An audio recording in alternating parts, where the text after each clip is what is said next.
7-foot-1 sophomore from Luton, Georgia, number 13, Walker Kessler.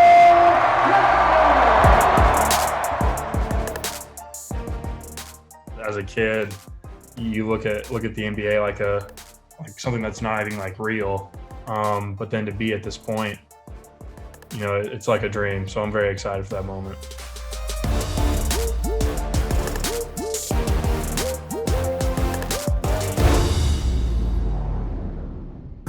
So I grew up in a basketball household. Obviously, my dad, uncle, granddad, everyone played basketball at the collegiate level. And so kind of raised into it. I had an older brother that played at the time. My earliest basketball memory was my dad was a coach. I was about probably 5, and we had a huddle, and my dad said, "All right, we're going to stop shooting threes." And the first play I come out, jack up a 3 air ball. He just hung his head. So, I grew up in it, and then I've loved it ever since. College coaches were, kind of came around middle school, 8th grade. My first offer, I believe, was the summer before my freshman year. Yeah, so I loved North Carolina. I fell in love with the team, obviously Coach Williams, the school, the campus, the town of Chapel Hill. And so in the end, that was the best decision for us or my family and I, and going and doing that. I have no regrets at all. It was a tough year just because of, being away from home with COVID and everything was shut down. So, Coach Pearl, obviously, I had a very good relationship with him. He was one of the first coaches to offer me.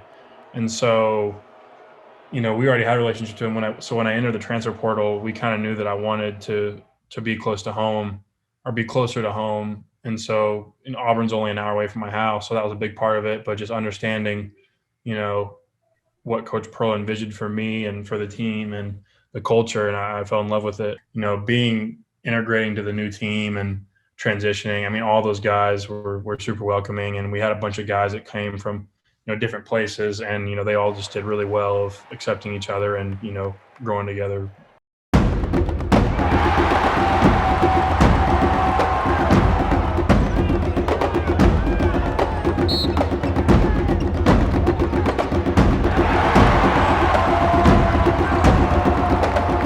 Wide open underneath, and Kessler with the block.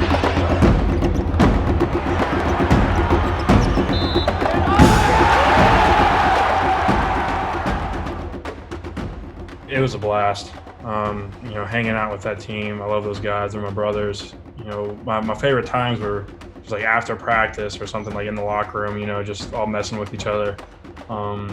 We were really, really close, had a lot of chemistry, and you could see that on the court. So that, I would say those were kind of my favorite memories. And obviously, playing at the Jungle and playing like with those fans and those students. I mean, they're crazy. It's only a matter of time before, BP and Auburn wins a national championship. I mean, he's an unbelievable coach. He has an unbelievable culture there, and he's picking the right guys, and it's only a matter of time. I'm not like outside of LA. I'm actually like 30 minutes north in a place called Agora Hills. So I'm actually closer to Malibu. So I'll drive down to Malibu sometimes, and that drive is really pretty. Go down on the beach there, and the weather here is very, very pretty. I know it's hot in Alabama, but so just trying to soak it all in. Walker Kessler is going to jump in there, and defensively, he's going to be able to play with anybody. He's going to be able to move his feet. He's going to be a problem for those guards. He's going to protect the rim. He's going to be able to extend on a perimeter. Defensively, he's absolutely going to belong. He's going to run the floor. I think that this past year I did a pretty good job of showing that I can play defense pretty well. So I've really been focusing on my offensive game and, showing NBA teams and scouts and GMs that, I'm a very capable offensive player. Getting ready for the draft in, a couple of days and getting excited about it, and very thankful, for all the people around me that have gotten me here, just everybody. I probably will get a little teary-eyed. It's all just going so fast. So I wish I could tell you I was super calm and collected, but a lot of nerves, a lot of excitement, and just, very anxious. And I wouldn't say very anxious, but like I said, just really excited about what's to come.